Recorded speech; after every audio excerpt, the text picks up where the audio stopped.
Pinangunahan ni Pangulong Ferdinand R. Marcos Jr. ang panunumpa ng nasa 8,000 guro sa Western Visayas na na-promote sa kanilang bagong posisyon. Nanguna rin ang Pangulo sa pamamahagi ng libreng bigas sa mga benepisyaryo sa Rojas City, Capiz.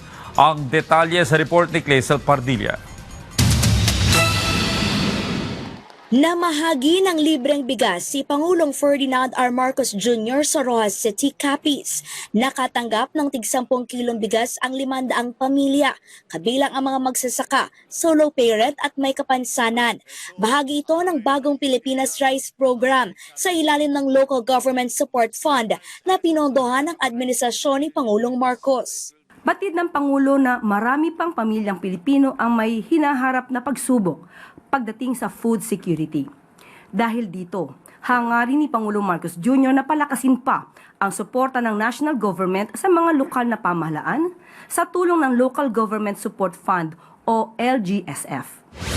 Nasa 58 bilyong piso ang nakalang pondo para sa LGSF, 5 bilyong piso ang inilagak sa rice program. Higit 700 LGU na ang nakatanggap ng budget para sa distribusyon ng bigas. Pagsisiguro ng Malacanang, walang pipiliin, lahat ng barangay makikinabang. Ang sabi ng Pangulo, bawat bayan makikinabang, bawat barangay makikinabang. Walang pinipiling kulay dito. Lahat po kayo ay bibigyan ng ayuda. So kung meron po kayong kinakailangang mga dokumento makumpleto, ikumpleto niyo po lahat yan at wag po kayong magpadala sa politika. Lahat po kayo makakatanggap ng ayuda. 8,000 guro at school heads sa Western Visayas ang nanumpa sa harap ni Pangulong Marcos sa Rojas City.